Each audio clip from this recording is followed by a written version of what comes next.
Assalamualaikum warahmatullahi wabarakatuh. A'udzu billahi minasyaitonir rajim. Bismillahirrahmanirrahim. Alhamdulillahilladzi amarna bi kasrati dzikrihi wa tilawati kitabih wa jihadin fi sabilihi li ilahi kalimatih.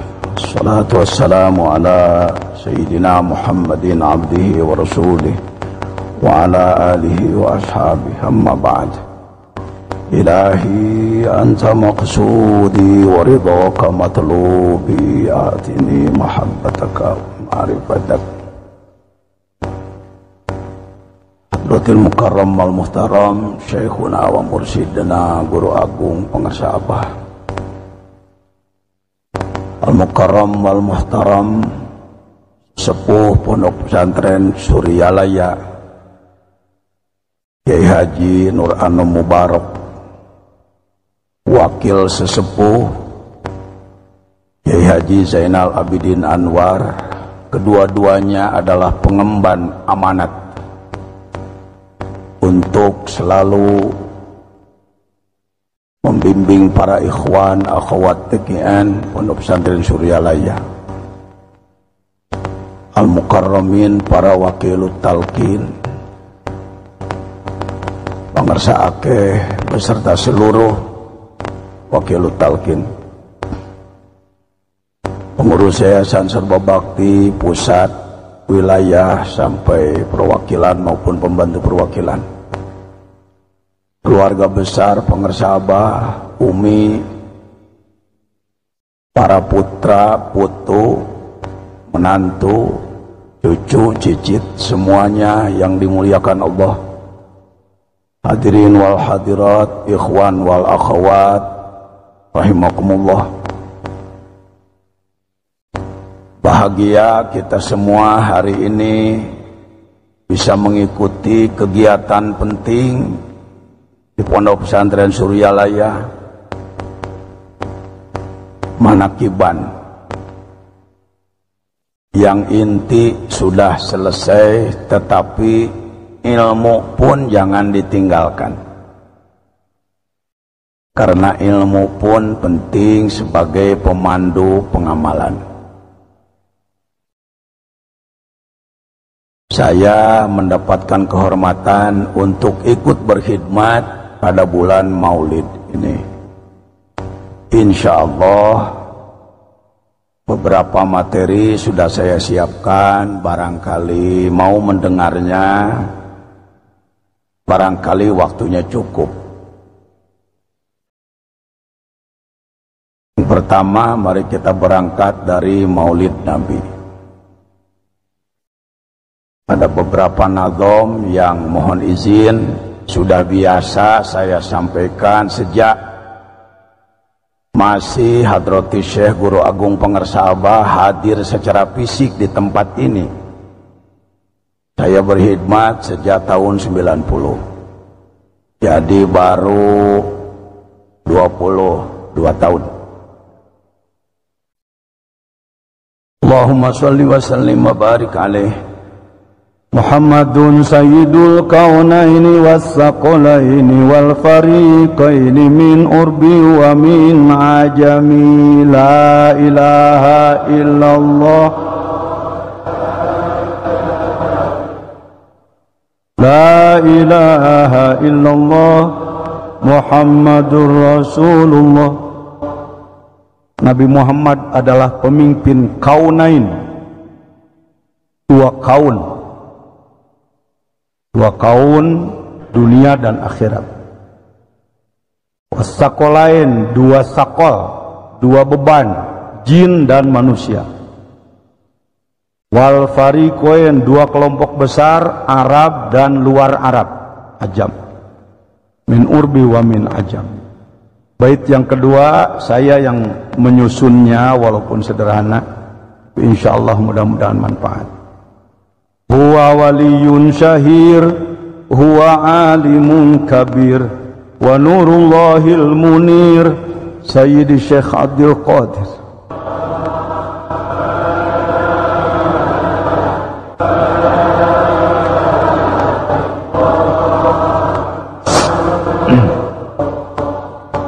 Beliau adalah wali Allah yang termasyhur, terkenal karena ilmunya tinggi, ibadahnya sempurna, kiprahnya bermanfaat bagi semua alam, manusia dan luar manusia di seluruh dunia.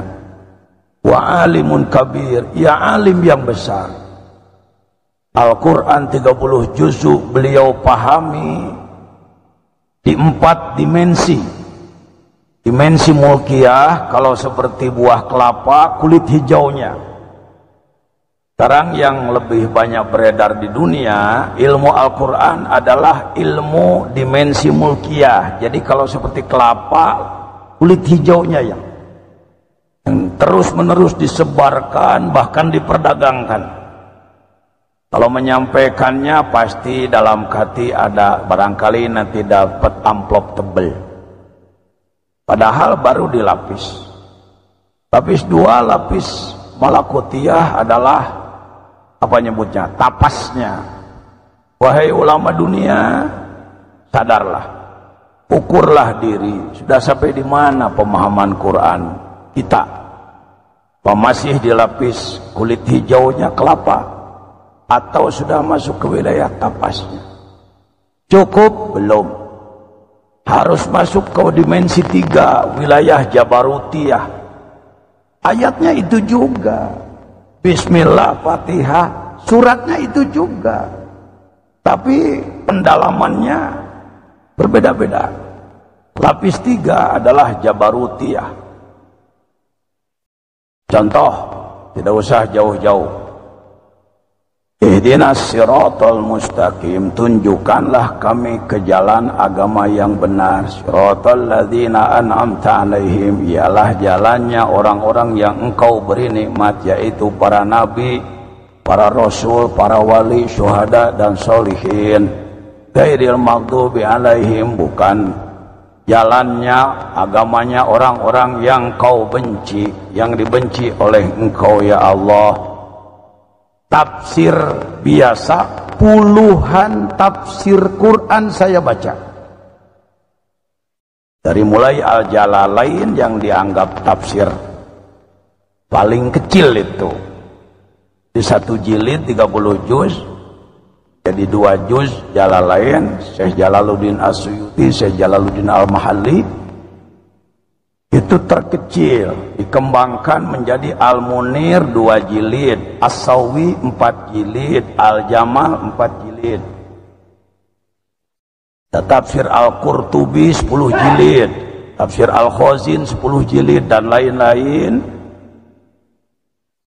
Semua tafsir-tafsir yang beredar di dunia dijadikan rujukan oleh para ulama dalam mendidik santrinya, oleh para guru besar di perguruan-perguruan tinggi tingkat S1, S2 sampai S3, dipegang oleh para profesor, adalah yang disebutkan maghdubi alaihim adalah Yahudi.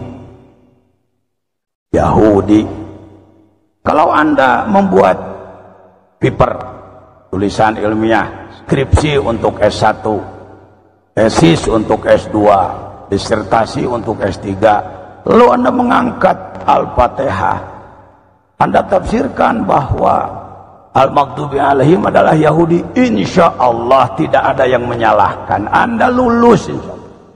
Karena yang menilainya juga ilmunya baru sampai di situ. Tetapi kalau kita menyodorkannya kepada Syekh setingkat Pangersabah, Syekh setingkat Syekh Abdul Qadir Al-Jilani, bisa jadi beliau-beliau mengangguk juga. Syekh, saya menafsirkan ayat ini begini. Ya, silahkan. Karena kalau tidak disilahkan takut gondok, si punung, itu dihargaan. Sama masih disilahkan. Ya. Tetapi kalau kita bertanya dengan ikhlas, Syekh, mohon petunjuk, barangkali ada makna yang lebih mendalam daripada itu. Oh, pengen itu, diberikanlah. Ghairil maghdubi alaihim, orang-orang yang dibenci oleh Allah. Siapa dia? Kita. Sekian ratus tahun di kurang lebih 250 negara di dunia, ratusan tahun beredar bahwa maghdubi alaihim Yahudi. Jadi kita begitu nyebut siapa yang dibenci Allah, Yahudi. Tidak pernah telunjuk ini berbalik pada dada sendiri. Rugi. Obat yang begitu mujarab disuapkannya pada orang lain. Tapi kalau ahli ilmu sekelas Syekh Abdul Qadir, kelas pengersa Abah, maka beliau akan menyebutkan maghdubi alaihim, orang yang masih dibenci oleh Allah adalah saya. Orang yang masih dibenci Allah adalah kita. Karena kita belum mampu melaksanakan perintah-perintah Allah secara sempurna, belum mampu meninggalkan larangan-larangan Allah secara tuntas. Wahai ulama, apalagi yang bukan ulama ya, apalagi yang bukan ulama. Saya ngomong kepada ulama, khususnya pada awam, di hati yang bukan ulama, jangan panjang leher, legegan yang jadi tukang atur. Jangan, aturan Anda banyak salah. Bukan ahli ngatur, coba. Nggak ahli masak, datang ke dapur ngatur masakan. Ini garamnya harus ditambah 4 sendok lagi. Bu, aturan dari mana? Cek aing bajigur, mawar mana? Atau jadi asin teuing. Yang nggak ahli menjahit, ngatur jahitan. Nah, ini kesini motongnya, lalu jahitnya kesini. Orang mau bikin pantalon jas, jadi oto. Orang nggak ahli bikin kusen, lalu ngatur kusen, potong kesini, potong kesini. 1 kubik kayu jati jadi korek kuping. Tawa kamu. Hei, tarekat itu adab, bukan job kesombongan. Akhlak, bukan besar-besaran. Akhlak. Baik, ya. Itu maghdubi alaihim. Jadi kalau boleh sekarang saya tanya, woi, dalam Fatihah dibaca maghdubi, yang dibenci alaihim pada mereka. Jadi kelompok orang-orang yang masih dibenci oleh Allah. Mana orangnya? Mana? Dari kapan kamu begitu? Dari sekarang, karena sudah dijelaskan oleh Pak Jejen. Jujur dong, akui. Salah satu penyebab dosa besar tidak mau mengakui kelebihan orang lain, nggak mampu mengetahui kelemahan diri. Sepak bola, kalau kita nggak tahu kelebihan orang lain, nggak mau ngoper pada orang lain, dibawa sendiri 5 menit mampus kamu. Ya, perang tuh, tanyakan ke jenderal tuh. Perang, tidak percaya pada orang lain, mati kutu. Mari kita hargai kelebihan-kelebihan orang lain. Ya, alhamdulillah. Tambah waladhdallin. Ini belum ngaji, ini belum mulai hikmah ilmiahnya, baru prolog aja ini. Sebab saya tadi membacakan nazom buatan saya. Kok Pak Jejen gitu? Supaya ndak diaku oleh orang. Tapi kalau dipakai ndak perlu setor royalti. Sirul Asrul aja saya terjemahkan ndak pakai royalti, tapi perdagangan jalan terus. Ya, cerdas itu namanya. Silakan. Ya, ndak perlu. Saya datang ke sini bukan untuk majang jabatan saya, ilmu saya. Saya datang ke sini untuk memperbaiki diri. Profesor Harun Nasution duduk bersimpuh di madrasah sana, memperbaiki diri. Para jenderal datang ke sini memperbaiki diri. Menteri-menteri memperbaiki diri. Ya, datang ke sini bukan mengajukan proposal, istilah pengajukan gaus, untuk jadi mubalik, untuk jadi apalagi wakil talqin. Waladhdallin. Ya Allah, jangan jadikan kami pengikut orang-orang yang tersesat. Tafsir biasa dengan hormat.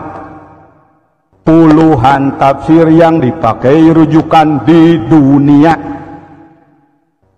di universitas Islam besar di Timur Tengah, di Afrika, termasuk di Indonesia dianut betul oleh para profesor kita, sumber ilmu kita. Waladhdallin manhum, siapa dia? An-Nasoro, Nasrani. Kalau maktub waladhdallin Nasrani, orang-orang tersesat. Ketika kita belajar kepada orang setingkat pengersa Abah Guru Agung, pengersa Syekh Abdul Qadir Al-Jailani, kita buka tafsirnya, waladhdallin, orang-orang yang tersesat. Siapakah yang masih tersesat? Saya. Yang tersesat adalah kita. Mengapa disebut tersesat? Ingin kembali kepada Allah malah belum sampai-sampai juga. Jangankan nggak ketemu pembimbingnya, udah ketemu pembimbingnya juga masih macet. Waladhdallin, siapa orangnya? Mana? Keberatan enggak? Sejak kapan ngaku begitu? Kenapa enggak dari dulu? Enggak jujur. Allah senang loh sama orang jujur. Jadi Pak Jejen sudah tahu ya? Ya Pak Jejen sudah tahu. Makanya memberitahu Pak Jejen sudah tahu begitu. Belum lama tahunya juga. Mungkin Anda menduga Pak Jejen sudah paham sejak mulai jadi ustadz tahun 80. Enggak. Paling setahun. Itu pun karena karomah pangersa Abah yang secara ruhiyah bersambungan dengan arwahul kummal, ruh-ruh suci di kelompoknya. Maka salah seorang cucunda daripada Syekh Abdul Qadir Jailani yang ke-23, seorang yang bernama Profesor Dr. Syekh Muhammad Fadil, digerakkan kalbunya oleh Allah untuk melacak tafsir kakeknya selama 20 tahun, melacak ke 20 perpustakaan internasional di 20 negara, dan ternyata tafsir Quran berdimensi lahut, berdimensi daging kelapa dalam tempurungnya sudah lebih dulu dipegang dan ditahan oleh Vatikan, pusat Kristen, dan oleh Israel, pusat Yahudi. Ulama Islam tidak kebagian selama 800 tahun, kurang lebih 800 tahun. Maka satu saat pada ulang tahun yang lalu beliau berkunjung ke Suryalaya, memberikan arahan kepada kita semua, dan izin Allah insya Allah atas barokah pengersa guru, pengersa Abah, beliau melanjutkan pertemuan di beberapa pesantren di Jawa Tengah, Brebes dan lain-lain, termasuk di Sukabumi, beserta para ulama thoriqoh dari beberapa thoriqoh, dan beliau mengijazahkan tafsir tersebut dengan ijazatan tamah. Syukur kalau kepada Bapak, tapi mohon maaf kalau beliau mengijazahkannya kepada saya. Bukan saya punya kelebihan. Anda perlu tinggal saya aja tukar aja, nggak perlu bayar, nggak perlu apa, tapi nggak pakai gengsi ya. Yang repot ilmu terbatas, gengsinya tinggi. Ya mohon maaf. Jadi waladhdallin adalah siapa? Kenapa? Karena ingin kembali kepada Allah dari dulu masih belum sampai juga, masih tersesat, masih nyangkut-nyangkut aja, nyangkut di kikir, nyangkut di sombong, nyangkut di gibah menjelekkan orang, nyangkut di tahkir mengecilkan orang. Itu sangkutan-sangkutannya. Berapa sih Pak Jejen sangkutannya? Ya mungkin nggak kurang dari 2000 lah. Nyangkut terus. Wong perjalanannya dari sini sampai ke alam lahut. Dari sini ke matahari aja sudah 90 juta kilometer. Apalagi ke langit pertama. Langit pertama sampai langit ke-7, ya hitung sendirilah. Belum dari langit ke-7 ke Hajiz Bainal Haramain. Tetapi manakala dengan rahmat Allah, dengan bimbingan kasih sayang sang mursyid, perjalanan yang maha jauh bisa selesai hanya dengan 1 detik. Warubama yaqta'uhu fi sa'atim ma la yaqta'uhu fi sinin. Terkadang perjalanan jauh hanya bisa dalam sekejap, walaupun orang lain harus berpuluh-puluh tahun. Ini yang perlu dicari. Tetapi yang mendapatkan kesempatan untuk melesat seperti itu juga yang sudah capek dulu. Capek-capek di mana selain pengamalan, ibadah, sholat dan lain-lainnya? Capek di pengendalian kolbu, mengendalikan kalbu sendiri. Kontrol kolbu ini yang muncul apa nih? Nafsu apa setan? Iblis. Setan genderuwo marakayangan. Yang muncul apa? Kontrol dia. Kalau itu dari setan, lawan dia. Kalau itu dari Allah, ikuti dia. Nggak mudah itu. Nggak mudah itu. Sering kita padahal sebenarnya dari kalbu nafsu, maka kita sebut pakai dalil ini berdasarkan Quran, ini berdasarkan hadis, maka keluarlah fatwa-fatwa yang tidak sesuai dengan ilmu sebenarnya. Untuk didengar orang, pakailah dalil, ini Qurannya, ini hadisnya. Untuk didengar ikhwan, tambah lagi, ini kata Abah. Maaf. Jangan merasa paling, hanya Anda yang diberi petunjuk oleh pengarsa Abah. Pengarsa Abah itu guru lautan tanpa tepi, istilah pengarsa Ajingan Gaos. 1000 orang, 1000 basic, 1000 otak, bisa 1000 pendapat. Orang 10 berbeda pendapat bisa diiyakan semua. Bukan bunglon, tetapi karena pengarsa Abah tahu kebenaran semuanya.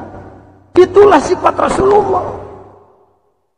Dulu ibunya Ammar bin Yasir ketika awal-awal masuk Islam, ia diambil oleh Abu Sufyan alaihi laknah, tetapi kesininya masuk Islam, jadi alaihi rahmah juga.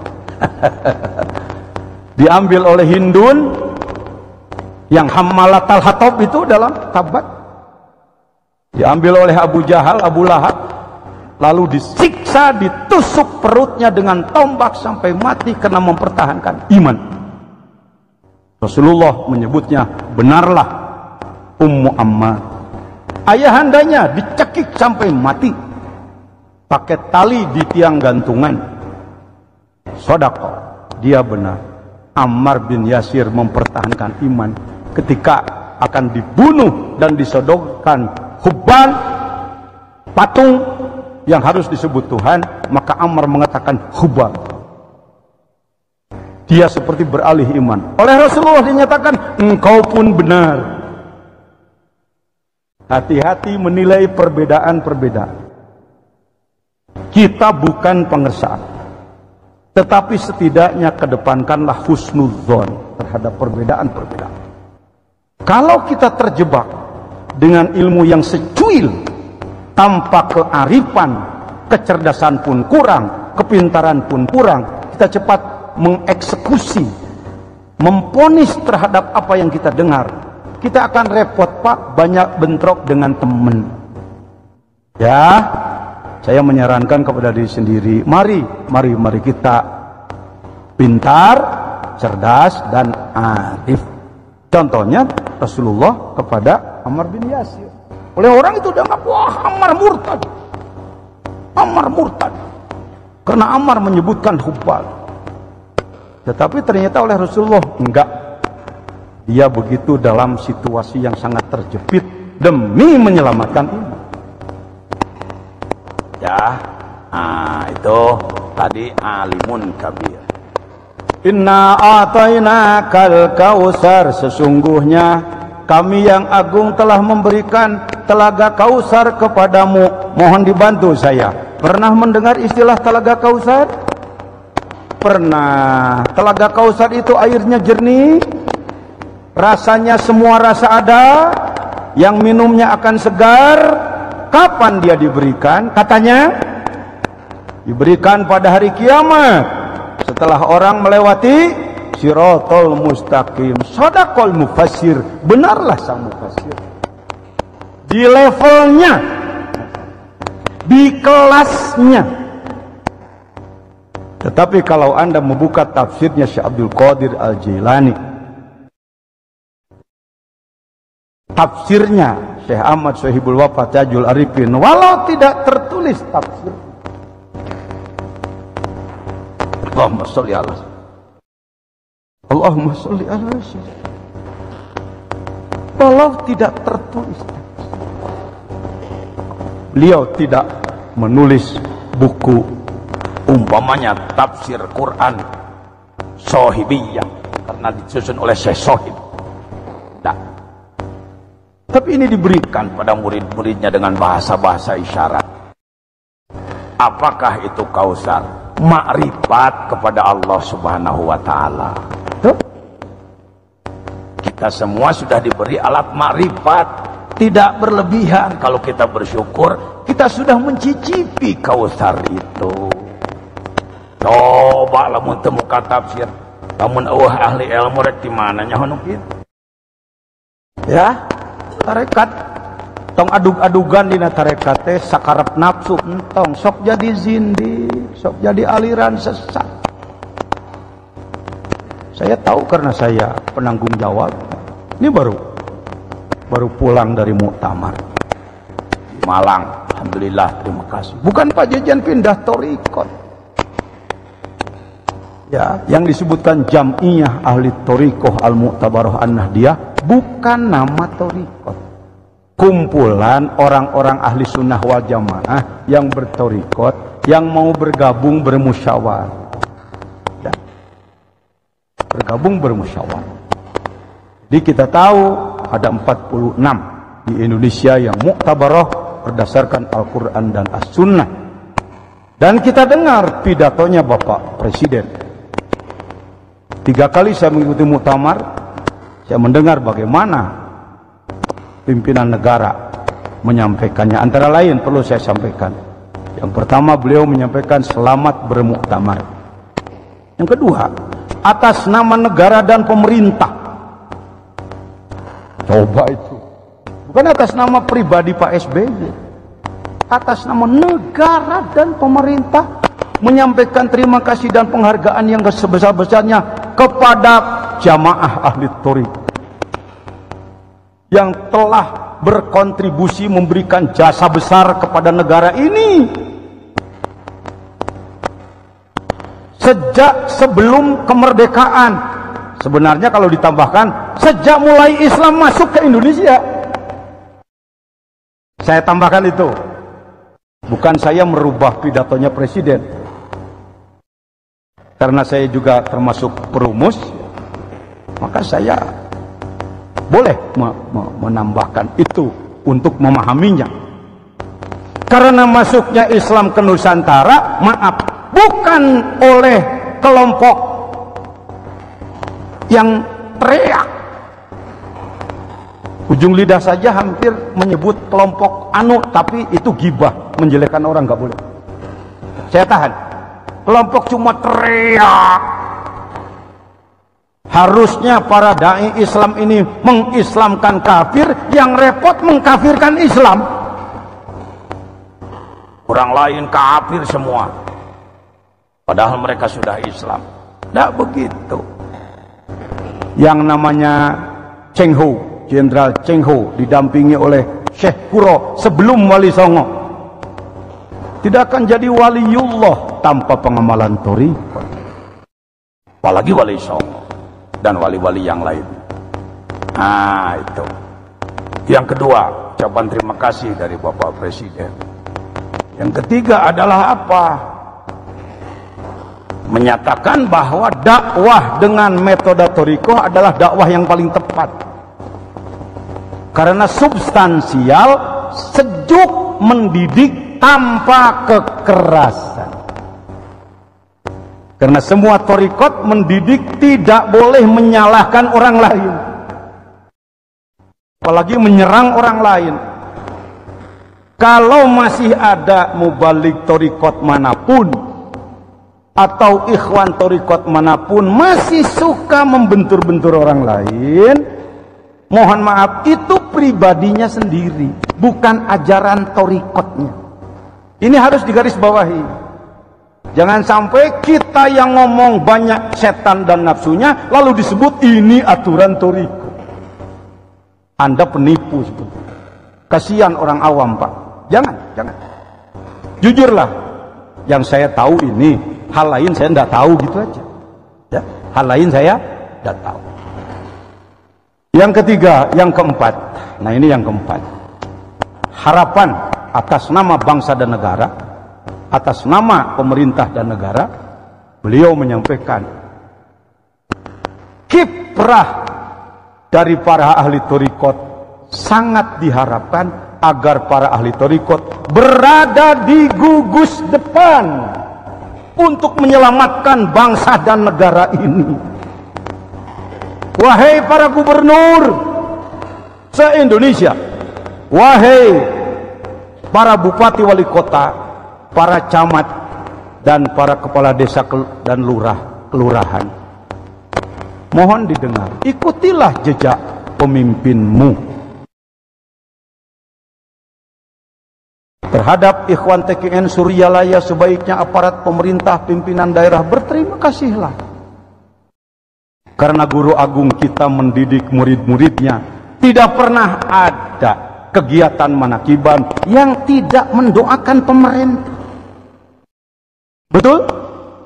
Ajengan Sandisi dalam makom doa tadi kan menyampaikan untuk para pemimpin negara, untuk pemimpin negara, para papayung negara, dari atas sampai ke bawah, Fatihah. Bayangkan kalau Suryalaya kurang lebih memiliki berapa perwakilan? Sekitar 97. Pukul rata sajalah, kalau satu perwakilan ada 200 majelis manakib. Kalau seperti Bandung saya kira itu di atas 500 mungkin. Tasik, Garut, Sukabumi, Bekasi berapa? Jakarta saja 150 majelis manakib. Pukul rata sajalah, kira-kira orangnya 100 orangan lah. Yang 1000 juga banyak. Di sini apalagi di Sukabumi saja yang pemangkunya saya yang bodoh dan kotor ini rata-rata 1000 sampai 2000 orang. Nah, itu kalau dipukul rata sebut saja lah, karena ada juga yang 10 orang kan ya. Sebut saja 100. Ayo 97 kali berapa tadi?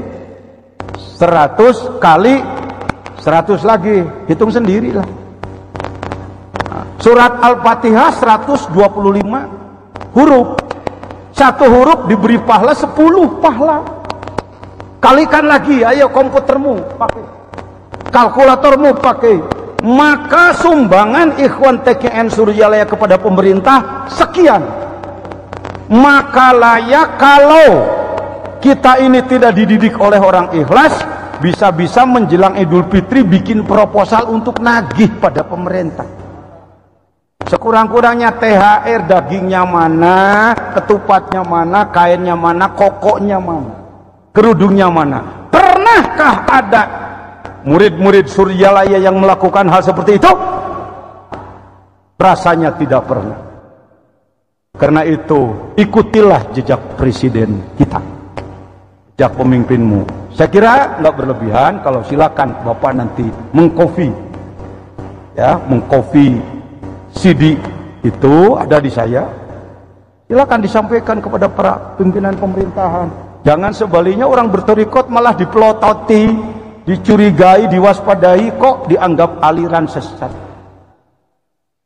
Hati-hati. Biasanya sebenarnya kalau orang pemerintah sih rata-rata, mohon maaf, kebanyakan awam agama ya. Ya, awam rata-rata. Kenapa Pak pejabat anu kok jadi begitu sumbang kepada tarekat? Karena dia diberi masukan gitu oleh pembisik. Biasanya yang membisikannya itu, maaf, ulama ya. Ulama yang juga kurang wawasan dalam tarekat. Nah, baik ya. Jadi kenapa Pangersa Abah mengizinkan saya dulu ikut muktamar? Manfaatnya terasa. Manfaatnya terasa. Lebih leluasa lah sekarang dakwah thariqah. Thariqah bukan sesuatu yang harus disembunyi-sembunyikan. Thariqah yang perlu dibuka.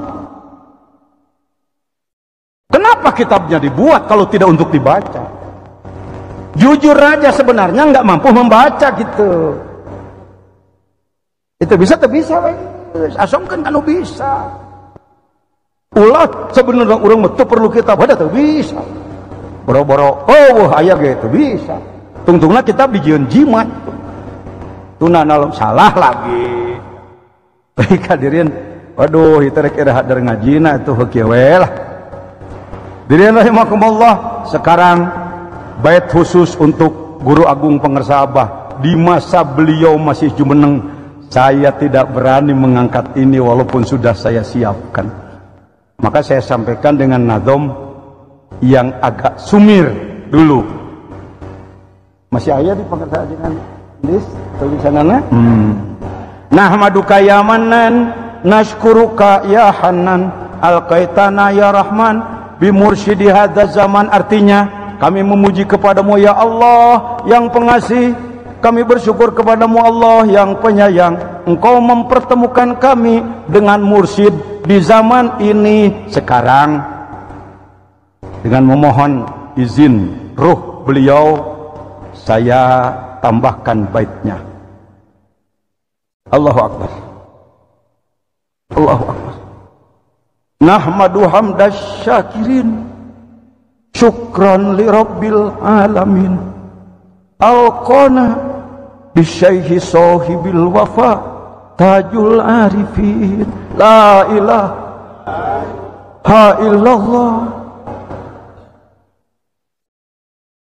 la ilaha illallah Muhammad. Andai si bodoh jajan ini tidak dipertemukan dengan beliau, mungkin saya tetap jadi ulama. Karena sebelum kesini pun saya sudah didaulat sebagai ulama. Saya sebagai ketua umum majelis ulama, saya sebagai mubalik, sebagai. Tetapi tetap ilmu saya bermain di lapis kulit hijau dari kelapa, tidak menembus tapasnya, tidak menembus tempurungnya. Komo nepi kana dagingna jeung kana cipatina, tidak sampai ke sana. Alhamdulillah. Mohon maaf kalau najamnya masih agak pincet gitu ya. Nahmadu hamdas syakirin, syukran li rabbil alamin, alqana bisyaihi sahibil wafa, tajul arifin. Mohon izin kepada keluarga, mohon izin tenanaon ai kersa mah dilantunkan manakiban entong kieu urang teh perlu euy kana nadom ieu teh ngan teresep ka pajejenan entong we sok aya faktor X kikituanana uju bager atuh salira ngadamel nu repot nyieun ku sorangan teu make menang batur